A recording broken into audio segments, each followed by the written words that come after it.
Go green. I hope everyone enjoyed their lunch today and had some really great conversation during that lunch. Again, my name is Amy Argel, Senior Director of MSU of our Women in Philanthropy program, and I too am a proud alum of this university.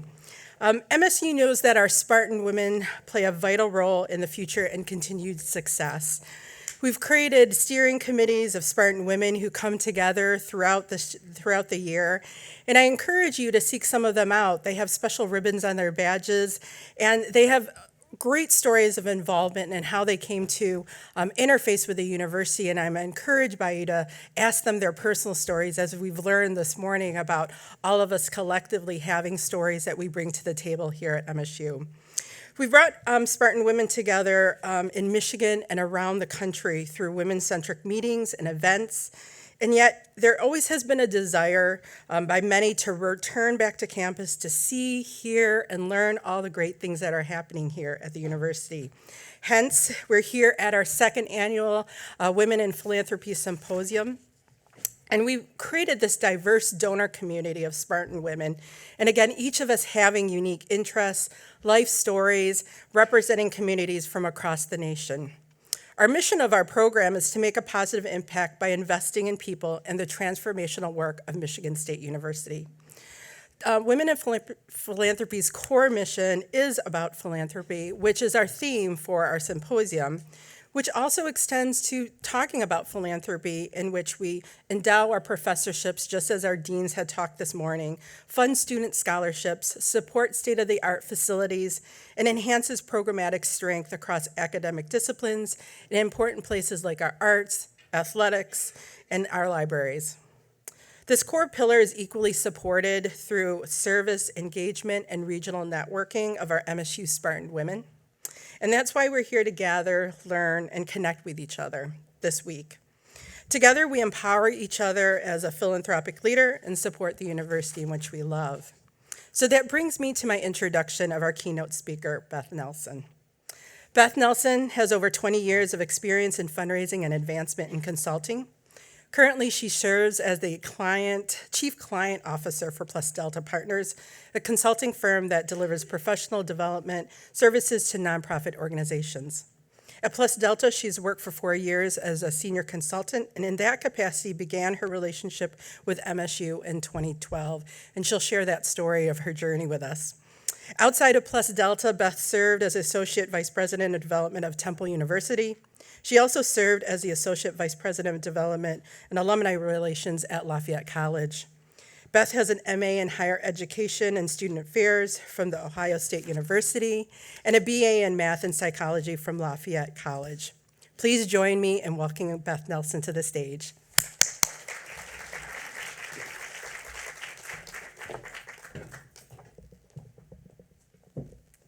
Thanks, Amy. I appreciate it.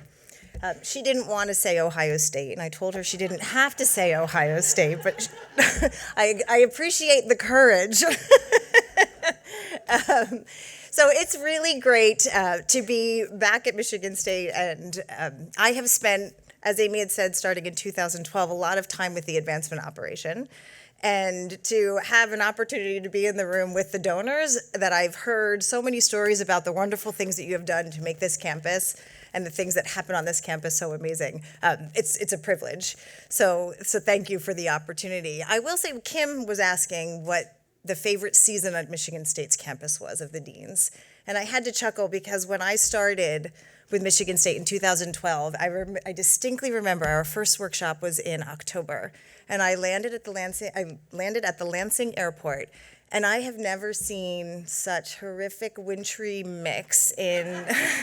I was chilled to the bone, and it was terrible. I'm not a big fan of the cold, and every month I would come for a day, and you had equally abysmal weather, and I'll be honest to say that I had some not so nice thoughts about Michigan State's campus, and I wondered how you would recruit people to work here, and I had all these thoughts going on, and then it was May. And before a workshop, I went for a run on campus, and the first thing I did was apologize to the cohort for all of the things I had thought about the campus because I was instantaneously in love. Now, I will say in the months leading up to that, I fell in love with Michigan State because of the people. And so I have a fondness for the institution despite, I do value Ohio State. I certainly feel that I don't know if I bleed green, but I love this institution immensely. I do kind of feel like a Spartan. So with that, we are going to, is it the right one? Yeah.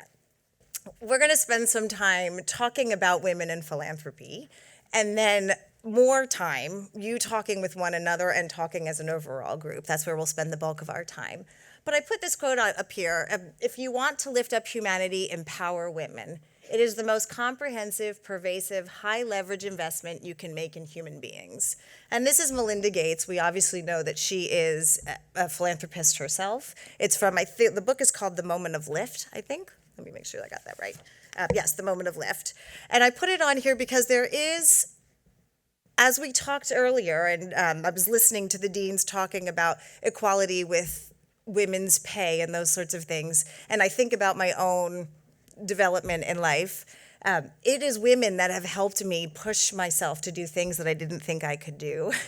It is women that have helped me take some risks along the way, and I only did that by being in a room with other women and having some of the conversations that allowed me to think differently or get wheels turning.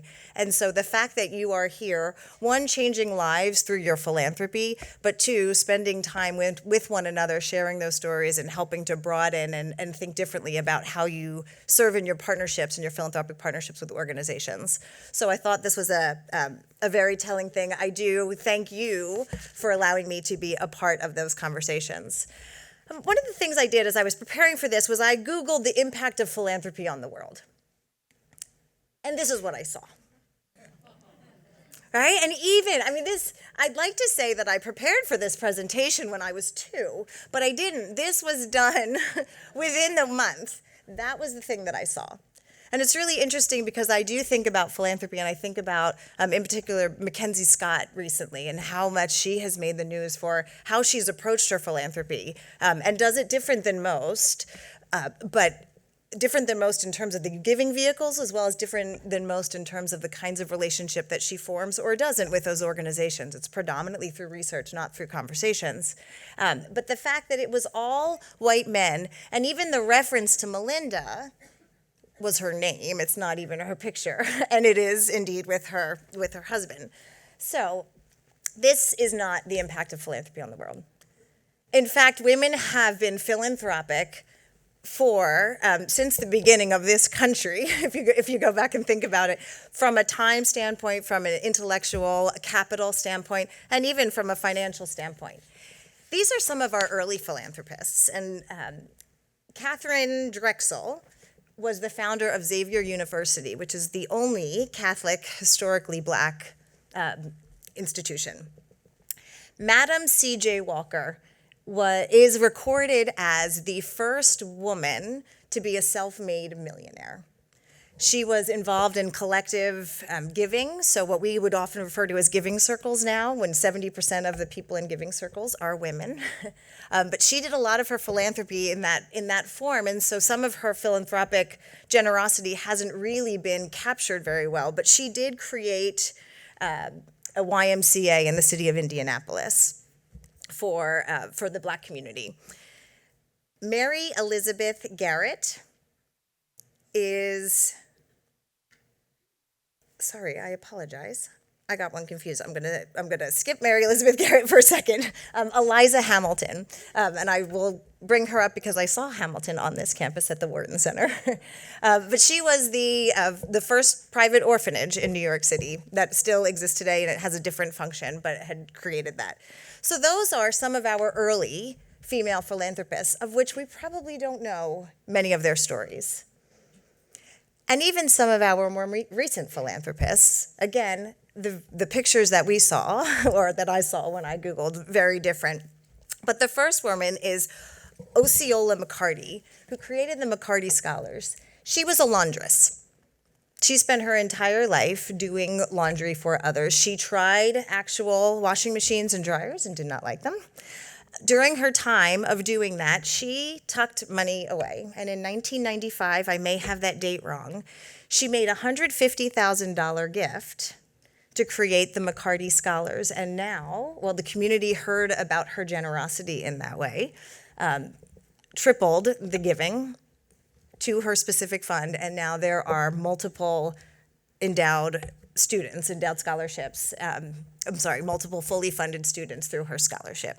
And then some of those other names I'm sure that you, in pictures you recognize. I will point out Priscilla Chan, who is part of the Chan Zuckerberg Initiative. And interestingly, that initiative is often referred to as the Zuckerberg Initiative. So there's still a long way for us to go. And despite the generosity that many of us have given over the years, it's still a very white male dominated world or view of how philanthropy is done. So with that, what we're going to do today is spend a little time talking about women and philanthropy, talking about women's wealth as well as how women give, which will get into the organizational approach generally when it comes to philanthropy. This is a lot of the work that we, being Plus Delta Partners, has done with Michigan State University. So there may be some things that we cover and review that you have experienced if you've been working with some of the advancement colleagues in the room. Then we'll get into the partnership responsibilities. And though it is a capital R, I should make that a lowercase r in terms of responsibilities. But it's really about the collaborative partnership that philanthropists should have with an organization and who does what within that. And then we'll get into an overall reflection exercise for you as you think about your philanthropy and in learning and hearing from one another. So that's the gist of our time. It is divided into two sections of about 45 minutes and an hour. I'm going to keep my eye on the time overall, but we won't have to be necessarily wedded to that exact differentiation with the time. Women's wealth is rising. So if you look at this, women currently hold 40% of the global wealth. And imagine what it would be if we actually had equal pay. Also in the United States, control almost 11 trillion in the overall US financial assets. Within the next, we'll say 20 to 30 years, women are anticipated to inherit about 70% of the 41 trillion intergenerational wealth. And a lot of that has to do with statistics on, this all comes from Forbes, but it's statistics on women living longer than men, how wealth will pass from generation in that regard, as well as to children. So there are some assumptions that feed into that, but that's ultimately what is anticipated. So when you think about the amount of wealth that is owned by and controlled by women, there's a great deal of opportunity for the change that can be impacted in the world if we really think about how we partner with women effectively. Interestingly, this is their Bank of America every 2 to 3 years does a study on affluent households, and they describe affluent households as having $1 million in assets, not including their home, and or having an income of $200,000 or more, an annual income of $200,000 or more. So it's donors from that category that they do a very extensive study. They partner with IUPUI on this. And if you look, in terms of donors' confidence in certain groups that can solve societal or global problems, you can see the number one on there is nonprofits. You look, government is much lower down on the list. The light blue is the results in 2017. The darker blue is the results of people's giving in 2020. And so you can see some of the change that occurred. All of them were up except for religious institutions. The confidence in religious institutions doing this decreased within those years, but overall they increased. But it's nonprofits that people feel can enlist that change, followed by individuals. And interesting, those individuals, it's partly their ideas and what they can do, but it's also the resources, because that's where the partnership comes in. That's where that collaboration between the resources, the intellectual capital that these philanthropists offer to the table, and those who are in the nonprofits actually doing some of that work. And if you can partner and get the partnership really effective, some amazing things can happen in the world. Women in giving. Interestingly, there's been a lot of research on women in giving, and I was careful not to share too much of the data because I wanted to get wheels turning, but not necessarily bombard you with all of the information. But women, as much as we often hear that women don't do as much in philanthropy, all data points to the fact that that is not true. Women are more likely to give. In the most recent, it's 84% of women say that philanthropy is an important part of who they are as a person. They also give more cumulatively. So interestingly, if you look at single women give more than single men by a margin of 9%. And if you look at households, I will say that married couples in general are more likely to give and give more. Being at an institution right now, I will say if you are part of an alumni couple or an alumni couple, organizations tend to really like you because we know the statistic about married couples giving more. We love the love stories, and we also love the generosity that comes from that. But female-headed households give 2 times more than male-headed households. So there is, in every way that you look at that data, women give more. What you will see is that men sometimes can give larger gifts to a smaller number of organizations, and women will give smaller gifts to a larger amount of organizations. And so there is a shift. That's sometimes where the perception that men will give more comes from, but if you look at it cumulatively, the data always points to the fact that women indeed give more. They also give differently. And this is one of the critical things. We'll get into a little bit of what that's like. And please know that when we talk about giving differently, the interesting thing about giving, it is very individual. A person's motivations, it's really up to them and maybe the other people that influence those decisions, but it is an individual. So we'll talk through some of those trends. It doesn't mean that all of those things apply to you. It's just the general trends that we see in women and their giving. Women are more empathetic and altruistic about their giving. They really think about it in terms of the change that it can affect on others, and they want to help others. Men sometimes can have more self-interest if you look at their rationale and their motivations behind it. Again, it doesn't mean that some women don't have self-interest, and there's nothing wrong with that, right? A philanthropist is a philanthropist, and so it's all wonderful in terms of the effect that they have. But that is something that we understand and are aware of. They give more if they are engaged with the organization. So generally, if someone volunteers, they tend to give more, but women will often say that they need to be engaged in some ways in order to be able to give to that organization. And so we have to recognize that and create those opportunities. They want to know the impact that their gift will have. They want to know that it is indeed going to make a difference because of the altruism and the empathy. It needs to make sure that that's happening. But interestingly, they're also very willing to take some risks in this. They're very willing to say, you know what, let's try and figure it out together. And I recognize that sometimes what we intend to happen may not happen, but if we get started, we'll learn something from it and adjust course. So there's an adaptability with how women give generally. They do more due diligence. I said do 3 times, different spelling with that, but they do more due diligence on understanding organizations. And so it does mean needing to do more research, potentially. Mackenzie Scott, again, we can talk through that. Or working collaboratively with the organization and the representatives there to get an understanding of exactly what will be done with that. And as I mentioned earlier, they frequently will give smaller gifts to more organizations. If we start to think about organizations in general then, and you look at this as how women give, we have to ask, is how this organization is functioning, and when I say this, I don't mean Michigan State, any organization, does it accommodate that? Is it careful to care for the differences in how women give versus how men give? Because traditionally, organizations said they found success by being competitive, encouraging competition, by encouraging deadlines, by encouraging some sort of recognition, encouraging board positions. Now, we do have engagement on there, but it wasn't necessarily at the board level, and peer pressure. If a nonprofit organization catered to those things, they would be successful in fundraising. And there's nothing on that list that really speaks to how women give. And I'll tell you a story. When I was at Lafayette College, was a historically male institution until 1970, when it became co-ed. And so there were a variety of different things we were doing on that end to engage women differently, to make sure that they understood that they could have a voice and have a place at the institution. It certainly wasn't modeled in any way. And sometimes you need to see it in order to realize it.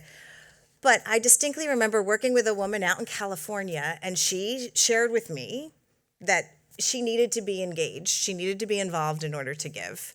And so took that to heart. We found different opportunities for her to get involved. And she showed incredible value from an intellectual capital standpoint in a very short amount of time. And so we got to the point of extending her an invitation to be a board associate. That may not be a position that you would have here, but a board associate is a non-voting member of the Board of Trustees, except they can serve on a committee and vote on that committee. In a private institution, you can do some of these fun things like that and engage in different ways. And so, as part of the board associate position, had an opportunity to be part of, there were, I think it was 3 potential committees where there was a vacancy for her. So she and I talked through what the role would be like, what the commitment would be on her part in order to participate in this, and then the 3 potential committees that it's up to the board to decide which one you're on, but I shared with her what those 3 committees were. And her response was, I am so honored to be asked. I would love to do this. But in terms of the committees, the only one that I think I can add value in is this one. And she pointed to the one in particular that aligned with, not surprisingly, who she was as a professional. It was the investment committee, financial investment committee. She's like, the other 2, I don't know enough about to add value. And I think about the fact that we need to have all 10 things on the job description in order to apply for a job, right? A very, very women-oriented thing. And so I heard this in her, and I said, Linda, listen, here's the thing. We have the expertise in the organization around that. We ask you to sit on any of these committees because of your lived experiences, because of a different perspective that you can bring. Yes, some people will have that expertise from a work standpoint as well, but you will add value by asking us questions, just trying to understand it in a different way. So please don't disregard the immense value that you can contribute, even though your experiences doesn't directly align with that. So I'm trying to build her up in terms of the value that she would serve in this capacity. I speak to the chairman of the board, who was indeed a white man, and I explained to him my conversation with Linda, and I said her preference would be this committee. And his response to me was, who does she think she is that she can just come in here in a short amount of time and pick whatever she wants to do? Okay? And I'm just little old me as a fundraiser at the institution and probably should have kept my mouth shut, but I was so angry. And so I didn't keep my mouth shut. And I said, listen, you need to understand women. You've worked with men so long in this board capacity. This is not an issue of ego. This is not an issue of thinking that she has the right to choose. This is an issue of actually wanting to be sure that she can add value for you. She wants to answer this with integrity, and if she doesn't think she can add value, based on where her experiences are, she'll say no. That is not anything dealing with ego. That is truly how women function, and we had a back and forth cordial, little heated, but, and then I went to the vice president, I was like, we got to talk about this. And eventually they did. They took a risk. They gave her that committee that she wanted. She is now the vice chair of the Board of Trustees at Lafayette College. And so the story ended up being a very, very positive one. But it's still, even if the organization has the right intent, you also need to have that overall leadership that's a really important part of this, having the right intent. And so recognizing the role that the organization plays is pretty critical, and the majority of organizations are not completely there. They're not. And sometimes they can disenfranchise someone merely because they addressed an envelope the wrong way, which absolutely says you don't see us. When you deal with higher education institutions and there are married couples, in our work, we work with fundraisers, I'll get into that in a minute, the number of times we have to remind them that they should be talking with both aspects of that couple, not just the man. It's so interesting to me, and we have to say it to men and we have to say it to women. We remind gift officers all the time that you need to have conversations with both. And interestingly, if you look at the data, I think it's 61% of households do joint decision-making around philanthropy. President Woodruff was saying that they do some joint and some each separate. But 61, maybe 0.2% do that together. And then the next highest percentage, if they do it separately, is that women, 16.1% of them are the ones to drive the giving decisions of a couple if they don't do it jointly. And so the majority of the time, by assuming it's the man, we're courting the wrong person anyway. And so we continue to push organizations to that end. But it is something that it's a time for us. If we, over the past 40 years, the amount of charitable giving has been 2% of the GDP. That's been the same over the past 40 years. If you look at the wealth of women, and if organizations can shift and adapt to how to really engage in a meaningful way and partner in a meaningful way, there's going to be some incredible things. That number could absolutely go up. But the onus is on the organization to shift. I will say, though, you have some power in this. And the power that you have is that if you think intentionally about yourself and how you make those philanthropic decisions, if you work collaboratively and guide them on the best way to work with you, right? I needed to be told by Linda what she needed in order to know that that was the case. You can help create that partnership. So we don't always have to sit back and let it happen and evaluate. We should give the organization an opportunity to respond by being really thoughtful and intentional about how we do this work and then sharing that with them. Then it's their responsibility to respond. So let's get into a little bit about what the organizational approach should be. We, plus Delta, as Amy had said, work with nonprofits on their training, their not just fundraisers. We started with fundraisers, but we work with deans, we work with coaches, we work with a variety of entities at nonprofit organizations, physicians in the healthcare space, on how to effectively partner with external constituencies to realize strong returns from a financial standpoint, most importantly, strong returns in terms of the problems, the world problems that we're trying to solve, or the lives that we're investing in, trying to make them different and better than maybe what their history might have written for them. And so what we'll talk through a little bit is what Michigan State has been thinking about and the other organizations that we partner with about what it takes to do really strong, impactful work. I'm sharing this with you. It's a little bit of the secret sauce, but the reason it's not the secret sauce is because we genuinely believe this is a collaborative partnership. Neither entity can do it without working with one another. So with that, there are some foundational principles. Excuse me, I apologize, that we go through with organizations. And we really want to set, this is how you need to function. This needs to be the core of your approach in general. And one is that everything that you do it with intent. There's a sense of integrity behind that work, and that there's purpose behind everything, because philanthropists have a limited amount of time, and we need to make sure that we use that effectively. I will say one of the things that we talk about is from a very first interaction being very clear about what your role is.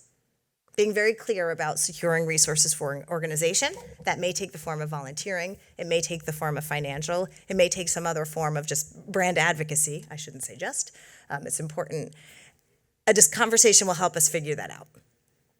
Let's be really clear about what we're doing so that on the other side of the table, they can trust the organization. If we lead with, we build relationships, we want to hear your story, we want to tell your story, that's wonderful and it's true and it's important. But what it does is all of a sudden we actually want to introduce a giving conversation, but now that's a little bit of a bait and switch, or it may not feel as trusting. And if we want a trusting relationship, which we need in order to collaborate, we need to be really upfront from the very beginning, but say that it's a conversation together. The reason I'm going into this level of detail around this is because I won't share the institution, but there is an institution. I'll give some just profile around it. Big Ten institution, happens to be located in the same state. If you mixed their colors, you'd get the better of the colors, which is green. My stepfather is a dual alum from that institution. And I showed up at their house one day, and as he opened the door, he got anger in his eyes, and he points at me and he goes, "I've been played." And I was like, "What'd I do?" And he goes, "It's not you, but I've been played." Long story short, he got an email from his alma mater saying that they were coming to Reading, Pennsylvania, because a lot of people go to Reading, Pennsylvania, right? And wanted to hear his story. And it was when he saw a fundraiser show up at his door, which happens to be his stepdaughter, but he put all those pieces together that they did want to hear his story, but that wasn't it. That wasn't all they wanted. They wanted more, and they hadn't told him that. So he was furious. He was all the way off to the computer to tell them, forget it, you're not coming. He had already set up the meeting. And I reeled him in and said, stop. Not a good move on their part, but if you are interested in giving, you can have a conversation. I don't need to tell you the rest of the story, but what I will say is that visceral reaction of all of a sudden feeling betrayed because of the lack of intent, because of that lack of transparency, was really critical. And I belabored this point because I couldn't resist. Detachment is really about not being wedded to any particular thing. When we get into what we call the giving formula here in a second, we can speak to this more. But this is on both sides. We shouldn't be so attached to an outcome that we don't actually actively listen to one another. And there's a lot that the organization needs to learn about the philanthropist. There's a lot that the philanthropist needs to learn about the organization. We may come in thinking that one thing could happen, but it might be something different. And so this is really an education process for both of us. Process discipline, important part. Here's the thing I'll say about process. I'm not going to go into what that process is, but if you think about going into the doctor's office, there is a process that they follow, right? They start by asking questions, they run some tests, they make a diagnosis, and then they discuss treatment plans. More often than not, if they're a good doctor, they'll discuss treatment plans with you that are rooted in the things that they had learned about you. They'll present some options and say, well, you're a runner, and therefore, if you want to take this approach first, you may get back to the road faster than if we were to take this one. That's a really intentional process that interestingly brings us, as the patient, a great deal of comfort. If we walked in and they said, why are you here? What's wrong? And you said, my knee hurts. And they said, great, let's schedule surgery for Thursday. We'd get a second opinion, third, fourth, et cetera, right? We'd be out of there because there was a process they're supposed to follow and they didn't. So process creates comfort. Your organization that you would choose to partner with should have a process that they are able to articulate with you. They should be able to tell you, all right, here's what we're going to discuss now. Once we know that, this would be the next thing that we would explore if you're open to it. And they're asking your permission every step of the way, but they're describing to you what comes next. Because no one likes, well, we like some surprises, but for the most part, we don't like surprises when it comes to conversations about money. Right? We actually are more protective about that than anything. And so if there is you're always going to know what happens to you before it happens, that feels really good. So ensure that with any organization that you're working with, ask them about what comes next. Ideally, they're sharing that with you generally, but you could, again, be a partner in this and ask. But they should have a pretty good outlined process to follow that creates that comfort. More importantly, it also helps you think through all the things you need to decide if you want to partner with the organization, and if so, how you would want to invest. Conversational dexterity, I know I'm skipping over radical honesty, I'll go back. Conversational dexterity, again, is about listening and being able to shift and adapt. There's some agility in that for both parties, and so it does require active listening. I'm going to generalize and say women are pretty darn good at that. But we can come in with something in our minds, and so we can always all exercise that muscle a little bit more. And then radical honesty, this one's pretty interesting because, again, some people come to the table, whether it's the organization or the philanthropist, with ideas in mind, something that they really want to do. I will say what I often say to the organizations with whom we're working. It's like, if they tell you they want to do underwater basket weaving, they want to create a program for underwater basket weaving, and we know we really don't want that program and will never want that program, we need to tell them. If we're having a conversation and we see them look a little bit uncomfortable, we don't brush that under the rug. We say, if you don't mind me asking, you looked a little uncomfortable. Can we talk about that? Am I missing something? Is it important that we cover it? If we can get to that point of not trying to manipulate and persuade and convince, but really approach all of our interactions with honesty and giving rationale and philosophy behind it, again, we're going to be in this moment where we are dialoguing together, because in order to solve a problem, you need both parties and you need a lot of brains on it to make that happen. And so committing to this approach is a really critical component to making sure you have that trusting relationship that serves in that partnership. I feel inclined to ask if there's any questions, because this is what I would normally do. I've talked for way too long in terms of how I typically approach this. We will allow time for questions, but if anybody has something they want to say, please, by all means, jump in. What's that? It's, oh. Sorry, I got my slides mixed up. So the next thing I want to show you is what we call a giving formula. There's a component to it before readiness. It's still creating itself. But we talk about, in essence, this checklist about what an organization needs to know in order to be ready and able to ask for money, and what a donor needs to think through in order to make that informed decision. These are all critical components to making sure that the gift, we're not leading with an amount, but we're really thinking about what impact can we have? How can we solve this problem or change a person's life? We need to have this robust discussion around that before we ever get to the point of soliciting. Otherwise, it's more transactional than it is impact-oriented. And again, we go back to women, they want to have an impact, so we need to figure out what that is. So it starts with understanding priority. That's the area of interest to which they might want to give. There are times when that's pretty explicit, and we know. There are other times where, again, underwater basket weaving may not be it. But I think about what Kelly was saying earlier.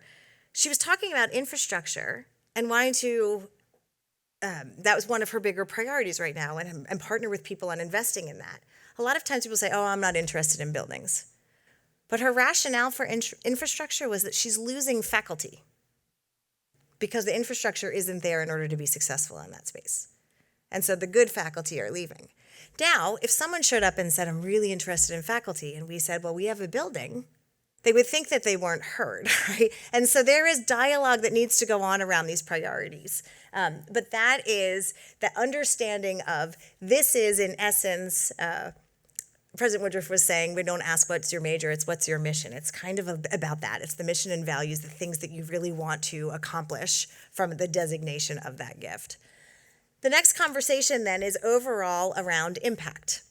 And this is the change that you're going to affect on that particular area. It's not necessarily a shopping list with prices associated with each of these things. This is where we really get into the number of students you might want to support.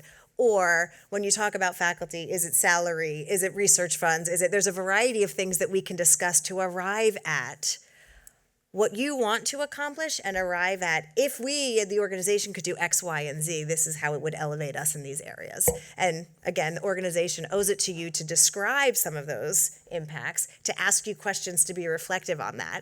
But understanding the change that can be affected, interestingly, allows one, it's the right gift size, it's the right amount for the gift because we know the change that can happen, but it also gives us a really good thing to measure along the way, something to come back to. And again, we may not always get it 100% right because we learn in the process with philanthropy, but we can dialogue about that. It's in essence these goals that we're going to track with you to make sure that that change is happening. I was listening to when Judy Whipple was talking about the fact that it was a very transformational moment for her when she got the named professorship. And we don't always understand the power of what an endowed and a named position holds for faculty, and hers was emotional beyond just having the named position, which is like the Oscar for faculty. But she was holding the name of someone who actually had been a mentor for her and kind of paved a path for her. And so there is, interestingly, impacts that we're never actually going to be able to quantify or even qualify for you. But all of a sudden, after you give, you're going to have a moment where you experience it. I was on a panel once for one of my alma maters, and I wish this, in philanthropy and fundraising, they should have planned this, but they didn't, which made it even more brilliant and special. We're sitting on a panel, and as we're going through introducing ourselves, one woman shared what her name was, another alumna of the institution, and a student organically jumps up and yells, "You're the reason I'm here." she held that scholarship. All right, and the institution had told the student, it would have been fabulous if we were smart enough to script something like that, right? But I was on the panel, and I was like, oh, no one, that was really good. It was brilliant because, one, we're educating the youth about philanthropy and the importance, and the student got that. But two, it was a level of magnitude around what a scholarship can do that you may never fully know, but when you get those moments, it's pretty special. So when Judy said that today, I wanted to call it out. There are things that are happening because of your generosity that you're not even aware, but know that it is occurring. The other one I'll share when we get to the reflection exercise. So all of that forms the gift range, which we talked about. Timing is a matter of, is that gift going to be outright? Is it going to be over a period of years? Will some of that be left as a bequest expectancy? There may be an overall thing you want to accomplish, and you may not have the outright resources right now. There's a way that we will work with you on the overall timing of that. And so being aware that dreaming big about philanthropy is okay, because we can work together to figure out what solutions we have at our disposal to help to make that happen. And then there's vehicles. So a lot of people think that giving is predominantly cash and credit card. There's a lot of statistics around all those wonderful things about women in giving. Women actually know less than men about the various ways that they can give. And I'm not surprised about that, because they haven't been included in the same conversations. They haven't had the opportunity for that education.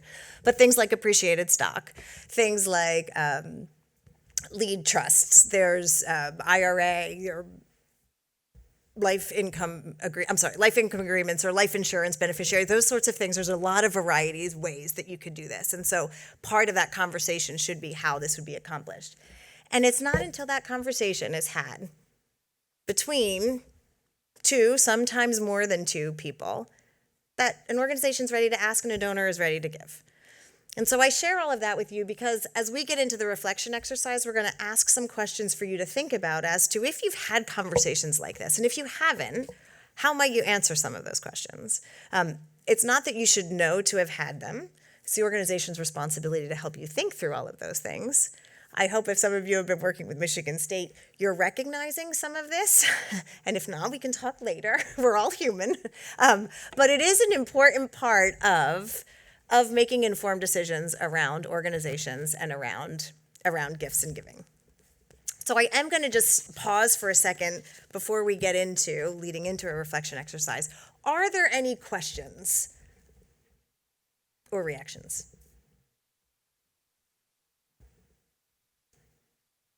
And the truth is, I can't see any of you because of the lighting. We have some hands up over here. No, thank you.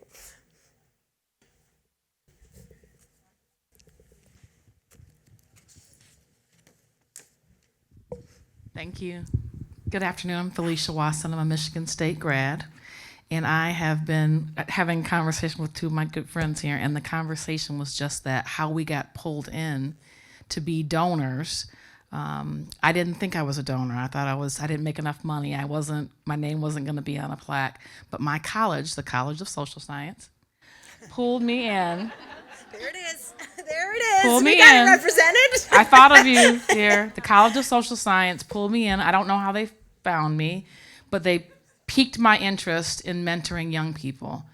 And I started to mentor, and then all of a sudden I was a donor. Oh, I went back, my company has a match. All these things that I found out. So I'm just going, for those of you who work for the university, to encourage you that if you have the opportunity to find an interest, I know a lot of you do LinkedIn searches or, how you find us as alums, but once you get them by something that interests them, they will come back. I came here from Portland, Oregon. Anytime the College of Social Science calls me, I come. And they have recognized me. Shameless self-promotion, but people do like to be recognized. I came home for homecoming last year and invited my family and received an award through the College of Social Science. Not because I deserved it, but because my college saw something in me and piqued that interest. So those of you in the university, if you have the opportunity to find your alums, if you find them staggering down the street after homecoming, because they're coming back. They're coming back to hang out. They're coming back for homecoming. I see my classmates during homecoming. They're like, oh my gosh, you're so involved. How did that happen? I was like, my college found me. So just to encourage you, to reach out to your alums when you have the opportunity. And I will always be an advocate, and I try to pull all my alums in whenever I meet them. Jamila, who was sitting next to me today, we met in the airport in Atlanta, and I saw her Michigan State sweatshirt, and she's here as a council member. So all of us have a way to do that, and I just wanted to applaud those of you who do it and encourage you to those who you haven't, if you haven't. I was just going to say, because you do deserve it, though. Yes, don't limit yourself for the recognition that you do deserve. So that's why you received that award. And Kristen, I was going to say it's a yes and. You made it an or. It's a yes and. You deserve it, and they found a way to spark an interest in you that helped you to see otherwise, but I'm with you. Not that we should be editing what you shared. However, you're selling yourself short here. And thank you, I'll say for Michigan State, because again, I feel a little bit like a Spartan. Thank you for the generosity of the time, of the commitment of flying from Oregon, of the donations. Other questions, or there's a little more before we get into the reflection exercise, but I know I've just said a lot. Hi, I'm Melissa Green, also a proud alum. I wanted to go back to what you were talking about in the foundational principles, and the one that you talked about with intent, and how at the end of your story you talked about transparency as well. And so I just wanted to kind of get your thoughts on, are those interchangeable? Should it be intent/transparency? I just wanted a little more on that. Yep, great question. So there's a lot more in I'll say the curriculum, what we review with organizations, but transparency is, we say the two main things that everything you do, you have to be transparent and you have to be collaborative.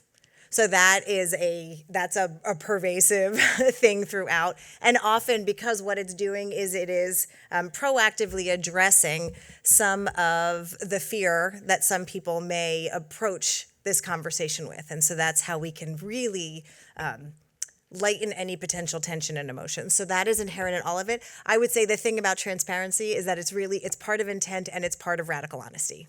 And so it's not called out separately because, again, it's embedded in all of them. But thank you. And if anyone thinks otherwise, especially the people that we've been partnering with for a long time, let us know, because we continue to learn from donors and from fundraisers, and we'll better our materials. Other questions? Okay, so let's continue for a little bit before we get into the reflection exercise. I had to go this way. So the partnership. We've kind of reviewed all of this already, but what we have on here in essence are what some of the responsibilities are of the organization. You've heard me say all of them, as well as that of the donor. So I won't read this list to you, but the build readiness is part of, in essence, that giving formula that we just reviewed, all of the aspects of the conversation that need to be present. There is a connecting with other experts when relevant, and so that has to do with the fact that sometimes we as fundraisers can't as effectively communicate some of the impact and change that can be affected. So we bring in our partners. We bring in the deans to talk about that. We bring in directors, researchers, et cetera. But that you should feel a connection with multiple entities at the organization, because that is indeed how you're going to learn, how you're going to be inspired, and your relationship will then start to have some breadth. It's not just necessarily going to be that one thing. From a donor standpoint, again, I've talked through many of these things, so I won't read the list, but I do ask that you be a partner in this. If there is a way to work with you effectively, if you care about something, help the organization out, right? That's the advice I gave to my stepfather was let them know exactly how you're thinking about your philanthropy, your potential timeline as of now, and then say, if you're still open to meeting, I'm open to it. But be clear, you put the conversation on the table so that it doesn't have to be something that you overcome. Similar kind of thing. Again, you should expect transparency. You should expect openness around all of it. But you can certainly ask questions to help that. There's exhibit an openness to learning, right? It goes back to you may come with some ideas. And I think about Melinda Gates. She was doing some work with the Gates Foundation in Africa. And it was in particular the the cases of HIV in sex workers in one community within Africa was extremely high, and they really wanted to address that issue. And I think it was, honestly, I think it was Uganda, but I'm not, that's the one thing I'm not sure if that's 100% accurate, because I read, they do so much that I'm afraid I might be confusing it. But it was, yeah, that's what my memory is on that, the location. And so she said that she went in and she was sure it was about provision of condoms. It was about provision of protection. And the program directors said, we're sorry, we could probably, and those sex workers could probably educate you on condoms and on protection. It's not about that. It's actually about violence. And so she had to lean in and say, tell me more about that. Please, I want to understand it. And ultimately, what they ended up creating was a system where if a man was being violent, and in particular, sometimes it was about the use of protection, these women could type a code into their phone. Police would arrive, as would a pro bono attorney. I don't know how they had them on hand, but they would come in force, predominantly women, would come in force and confront this individual. And so it decreased the violence and it decreased the HIV in these workers. And she said that that was one of the most defining moments because she was sure she had the solution. She came in more as a, like, let's get to know you, it's nice to meet the people. And she goes, and I learned so much though I did give my solution, right? By at least being able to pause and listen, and we really actually solved the problem. It was truly addressing the issue as opposed to a Band-Aid on it. And there's lots of stories like that, but that's that openness to learning. Don't do anything you don't want to do, but there's a possibility that maybe something is thought about or approached differently than you might have originally anticipated. So going back to that Bank of America survey, and this is what will start to lead into our reflection exercise. Interestingly, those affluent households, 47% from these affluent households rated themselves as novice when it came to philanthropy. 40% said that a big challenge for them is identifying the cause or the specific priority that they want to give to the organization or the initiative. And then only 44% had a strategy for giving. So many of them still hadn't really been intentional around that. And so it's those statistics that lead me to the point of we have an opportunity right now because you're around other women who are joined here for your love of Michigan State. You're joined here for your interest in doing better for the world, right? Making the world a better place. And everyone has reported that the more they give, the higher their life satisfaction. And so if we can spend the rest of the time thinking through our own individual philanthropy, not just with Michigan State, we're going to hand out some papers for you to actually take notes on. We're going to have some group conversations and some one-on-one conversations and some report out to the whole group. But we're going to go through a series of questions that are helpful to think through as you think about your philanthropy. Some of you may have done something like this, and it can always be revisited. Others of you may not have at all. This is not about judging if you have answers to these questions or not, but it's about allowing for you, your philanthropy, to be a bit more intentional and allowing for you the opportunity to learn from one another. I talk about it as inspiring puppy dog head tilts, right? When you all of a sudden hear somebody's doing something, you're like, wait, what was that? Hopefully we're gonna see some of that around the room as you have these conversations, and that you leave not necessarily with a philanthropic plan per se, but that you do leave with some more ideas and things that you wanna think through relative to who you are and who you might want to become as a philanthropist.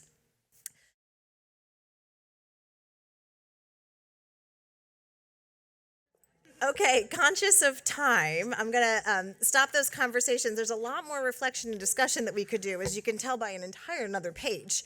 The other page is about your philanthropy with Michigan State. And so the questions on there that I knew, and I positioned this last because I knew we're going to have a panel and we're going to hear about some philanthropists who have chosen chosen, that is not a word, who have chosen, sorry, Michigan State as one of the organizations on their list, if not the top of their list. So you'll be able to hear from others about these questions, but it's another thing that I would encourage you to think about. Again, you came here for a reason, and so if you are giving to Michigan State, what have those experiences been like? And if you're not, why are you not giving to them? What factors would need to be in place for you to give more, or for Michigan State to make your list or move up on the list? Think through, are there certain things that could happen where that might be important to you and a direct result or role within your philanthropy?